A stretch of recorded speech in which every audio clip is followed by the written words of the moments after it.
Hello, I'm Corinna Harrod, and this is the Monday Night Review. Welcome to episode 86 of the Monday Night Review. I hope you're all well. Went to the optician today. Hasn't got any cheaper, has it? My kids and my dogs have destroyed my glasses. So, needs must, and I've had to order a new pair, and they are eye-wateringly, excuse the pun, expensive. But I was advised to get a pair of sunglasses with my prescription in, and they just so happen to have the pair of Ray-Bans that I've been after for years at a huge discount because they're no longer going to do them in the shop. So I got the last pair. I think I might not spend 175 quid on the lenses and just have the sunglasses. I mean, I feel like that's what the universe is telling me to do. First proper week back, I feel like this is the week back after Christmas. I know that today is supposed to be Blue Monday, so I'm going to not do too much faffing and talking. It's 8:10. I've just had to go and get my husband from the station because of trainer problems. So I'm going to get straight into it in the hopes that I can get this out to anyone who needs a late night Monday night review. I love a listener suggestion. In fact, I'm working on a listener suggestion at the moment that involves me listening to another podcast from the BBC that's absolutely fantastic, and I'm already looking forward to listening to it another time, another go round, as it were. And today's episode, I was sort of I'd love to be super organised and have like a bank of episodes that I've recorded, but so much of the time it depends on your mood, and I don't know if other podcasters feel like this. I know that some that I listen to do, where you think you're going to do one case and you're not in the mood for it. And I couldn't work out what I was in the mood for this week. And then we had friends to stay, and they have this incredible 9-year-old who's going to do a drama exam next week. And so as practice, he was forced to perform his 2 pieces for us, and one of them made reference to today's episode. So a huge shout out to Axel for inspiring me. Today we're going to talk about the USS Indianapolis. My sources for this episode, there's loads on it. A lot of them are interviews with those who were there. A 2016 warfarehistorynetwork.com article by Michele D. Hull, a 2020 history.com article by Lynn Vincent and Sarah Vladeck, and USSIndianapolis.com were all used, amongst other things. The USS Indianapolis was commissioned in 1932 and served as a Portland-class heavy cruiser in the US Navy during World War II to transport important military personnel and equipment. Indianapolis and her sister ship, the USS Portland, were modified and were critically top-heavy with new electronics, light anti-aircraft weaponry, and fire control gear. She was 610 feet long, had a top speed of 32.5 knots, and in 1945 she carried 1,196 officers and sailors. She had no lifeboats, very few life rafts, and her armament included 9 8-inch guns, 8 5-inch dual-purpose guns, and 2 3-pounder guns. The captain on board was Charles B. McVeigh, who had taken command of the Indianapolis in November 1944. He was really experienced, well-liked, and led the ship through the invasion of Iwo Jima, then the bombardment of Okinawa in the spring of 1945, where the Indianapolis anti-aircraft guns shot down 7 enemy planes before being struck by a kamikaze on the 31st of March. The ship's hull was penetrated and there were heavy casualties, including 8 dead, but McVeigh managed to return the ship safely to Mare Island in California for repairs. So, in July 1945, the USS Indianapolis is fixed and ready to go, and her next trip is a dark, top-secret task. At 3 a.m. on Monday the 16th of July, she's moored at dock and making ready to get underway, with McVeigh watching as 2 US Army trucks unload a precious cargo.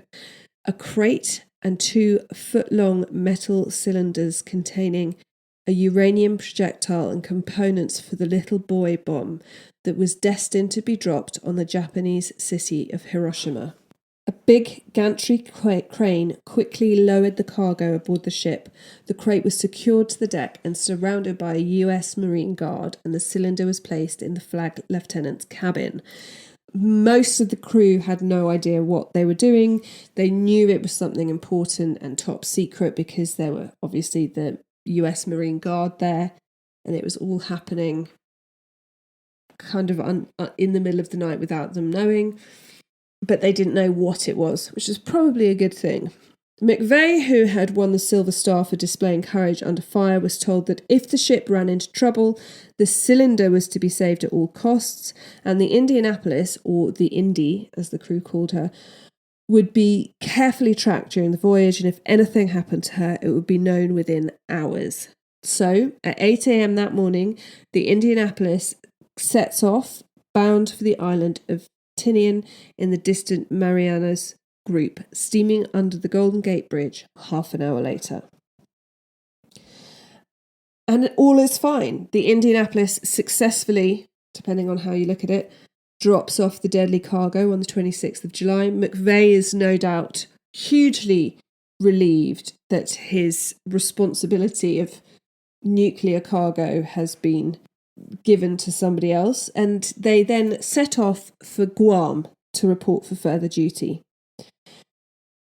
In Guam, they're told to head for Leyte Gulf in the Philippines for 2 weeks of training exercises before rejoining the fleet and preparing for the Allied invasion of the Japanese home islands.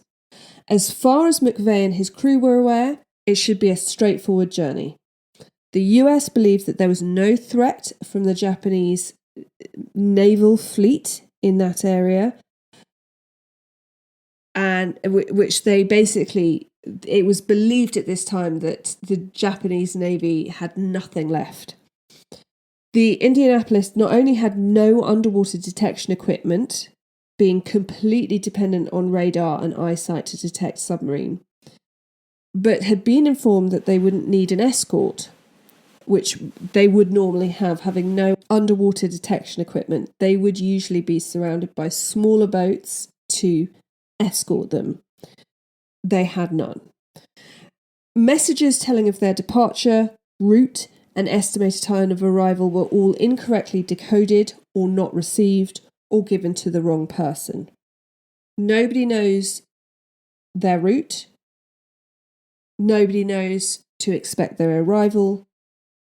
It's all a bit cack-handed.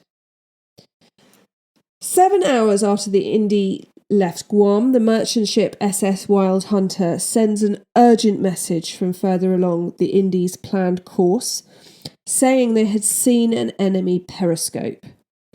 So reconnaissance planes were sent out to check out. They saw the submarine, but then they lose track of it. And as nobody knew the Indy had set out, nobody warned them. Bearing in mind, obviously, it's during war. Everything has to be done in code. It's not like you can send a thing to everyone going, there's a submarine, everyone be careful. Everything had to be coded and only go out on a need-to-know basis. So originally, the Indy is zigzagging, as was advised on captain's discretion, in a bid to avoid enemy detection. They believed that by using a zigzagging path, they would either avoid detection altogether, but it would also make it more difficult for submarines to lock onto them with their torpedoes. But on the evening of July the 29th, visibility worsened, and McVeigh ordered the zigzagging to stop and a straight course to resume. At 11 p.m, after going to the bridge to check on the night watch, McVeigh goes down to his cabin to go to sleep. Early in the morning of the 30th of July, the Indy was attacked by the Japanese submarine I-58 under Commander Mochitsura Hashimoto.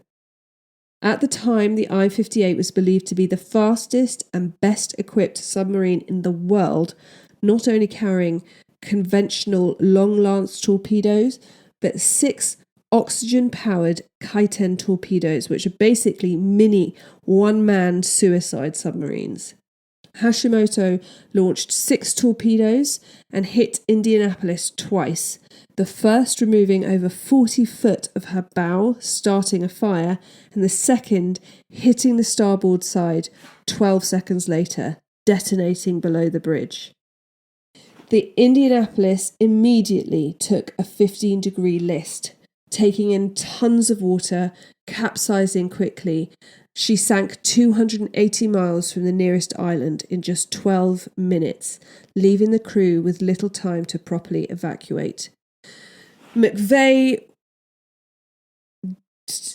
toughed this out. He tried to get everyone out. He tried to give radio communication. All lines were cut from the fire. He had to give a verbal order to abandon ship. All electrics and radio lines were down. And those who weren't trapped, mortally wounded, burned or drowned, jumped overboard. Of the 1,197 men on board, approximately 350 went down immediately with the ship. Some men were trapped, unable to get out, and died in an oil spillage. Some men were just unable to get out of their rooms. Some men were trapped in the part that came away. It's believed that around 800 men went into the Pacific Ocean. The US Navy had no knowledge of what had happened, and no one in the Philippines knew that the Indy was overdue. One army plane did send in reports of flares being sent up, but the report was ignored. For the next 4 days, the men, many of them just 18 or 19 years old, struggled to survive. Some clinging to debris and wreckage, some wearing life jackets, others having to tread water, waiting until they could take a life jacket from a dead comrade. The sea was a slick of oil. The fresh water on the few life rafts was contaminated, and many of the men were wounded before they even got in the water.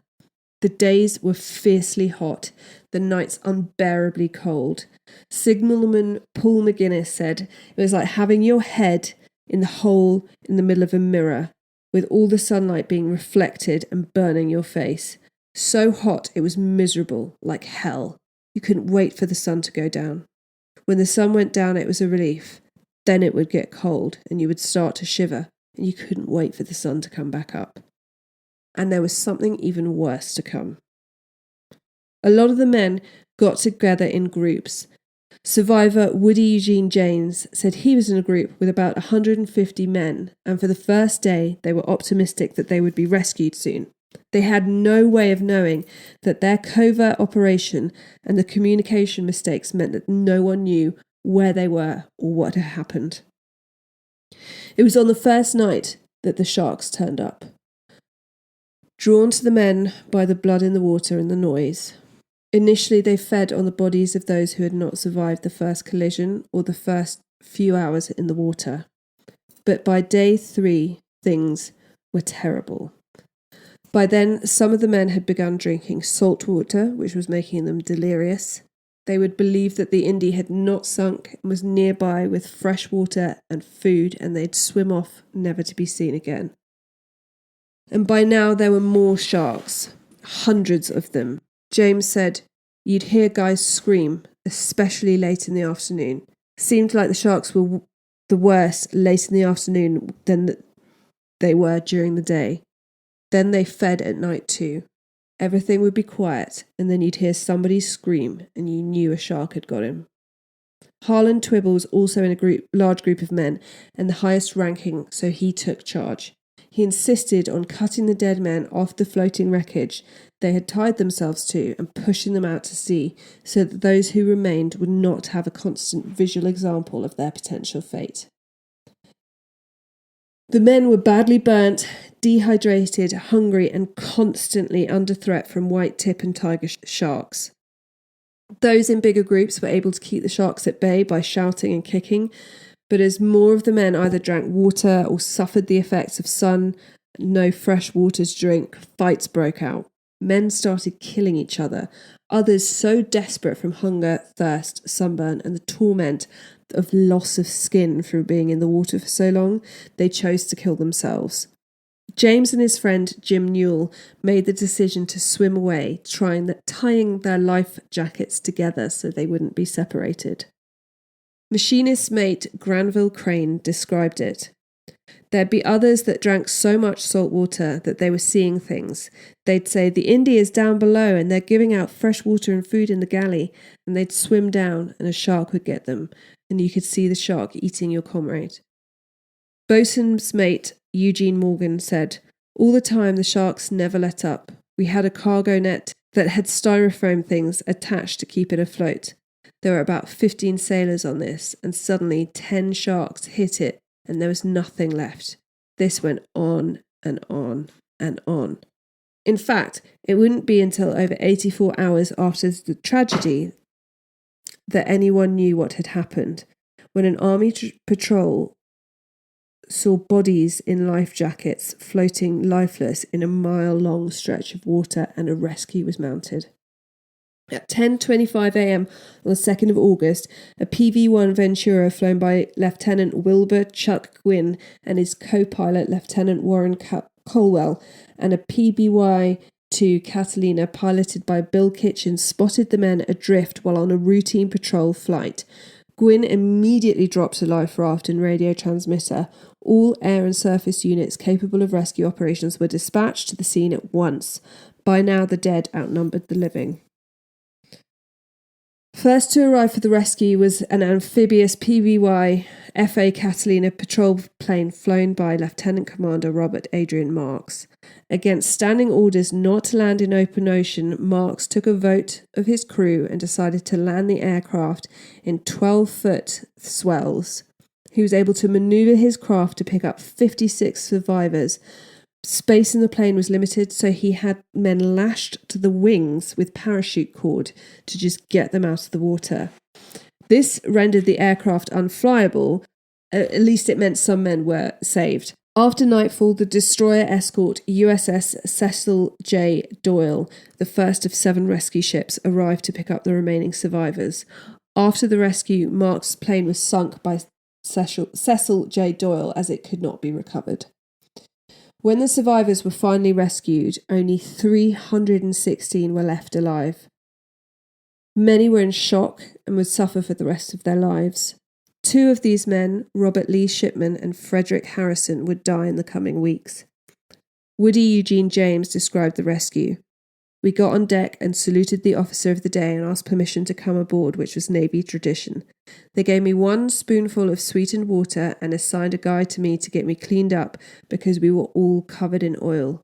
Had we not had the oil on us like we did, the sun would have really ruined us. It was a good thing we had all the oil on." James had such severe burns on the back of his legs that when he went to sleep on his back with his knees bent, when he woke up he couldn't straighten his legs. The burnt skin had matted together. He'd be like that for 3 days until they could get him to a hospital where a doctor forcibly separated them and then wrapped them in gauze. I think it was preferable to what he'd experienced at sea. He said, "They finally discharged us all from hospital. They kept us all in hospital, the whole crew, until everybody was able to move out. Then they moved us down to what they call the submarine R&R camp. We thought we'd died and gone to heaven. This was not the Navy. You go to bed when you want, get up when you want. You go over to the kitchen and tell the cook what you want to eat and how you want it fixed, like a downtown cafe." Captain Charles McVeigh was one of the last to abandon ship, and though wounded, he survived and was among those rescued. He repeatedly asked the Navy why it took 4 days to rescue his men, but never received an answer. In November 1945, he was court-martialed on 2 charges, failing to order his men to abandon ship and hazarding the ship. He was cleared of the former, but the second was upheld due to his failure to zigzag the ship. This was incredibly controversial. Not only had McVeigh not been warned about the possibility of Japanese submarines, in fact, many believe the Japanese Navy was basically out of action, but he'd actually been told to zigzag at his discretion, weather allowing, which is exactly what he'd done, only ordering a straight course when the weather turned. The court-martial took an unprecedented step of summoning Hashimoto to testify that McVeigh was not zigzagging at the time of the torpedo attack, but the Japanese submarine commander said that he could have hit the cruiser whether she was zigzagging or not. It would have made absolutely no difference. And it wasn't just the court-martial that McVeigh had to worry about. Though none of this was his fault, some of the families didn't see it that way, and he received horrible mail for the rest of his life. One letter he received that year said, "Merry Christmas. Our family's holiday would be a lot merrier if you hadn't killed my son." His court-martial was remitted. He was restored to active duty. McVeigh would be the only captain in the history of the United States Navy to have been subjected to a court-martial for losing a ship sunk by an act of war. He retired as Rear Admiral in 1949, but couldn't live with the guilt and died by suicide at his home in Connecticut in 1968, using his Navy-issued revolver and clutching in his hand a toy soldier he'd received as a boy for a good luck charm. In October 2000, thanks to a 6th grade student, Hunter Scott, who started researching on the sinking of the Indianapolis for a class history project in 1996, the United States Congress passed a resolution signed by President Bill Clinton that Captain McVeigh's record should state that he is exonerated for the loss of the Indianapolis. The story of the tragedy of the Indianapolis is used in the 1975 film Jaws to give a backstory to the difficult Captain Quint, who was brilliantly played by Robert Shaw. What damaged this man so much that led him to become this hard-drinking shark hunter? 4 days in the water with hundreds of sharks eating your comrades is probably going to do it. His monologue that night on the sea over a few glasses of whiskies is one of the most iconic parts of the film, and my friend's amazing son recited it for us practicing for his drama exam, and it's what inspired me to do this episode. The sinking of the USS Indianapolis was a tragedy that claimed the lives of over 800 sailors, and one that Rear Admiral Samuel Eliot Morrison later called a tale of routine stupidity and unnecessary suffering. It's also a story of incredible bravery and survival against all odds. She was the last American warship to be sunk in World War II, the last submarine kill, and the last victim of the Imperial Japanese Navy. And that is the story of the USS Indianapolis. I hope you enjoyed that story as much as I did. It just sounds so unbelievably hellish, and it's made me want to watch Jaws again because of that incredible scene, despite all the shark eating. But I just feel so incredibly sorry for all the men involved and how they were basically let down on all fronts. And for Captain McVeigh, who did as he was told, and by all accounts was a great captain, and got his name dragged through the press and everything for doing his job, essentially. As always, I love to hear from you, so do send me an email, themondaynightrevue@gmail.com. Leave me a message on Facebook, Instagram, TikTok, where you'll find me at The Monday Night Review. And I love to know your listener suggestions. And until next time, be kind, stay safe, and always check the back seat before you drive.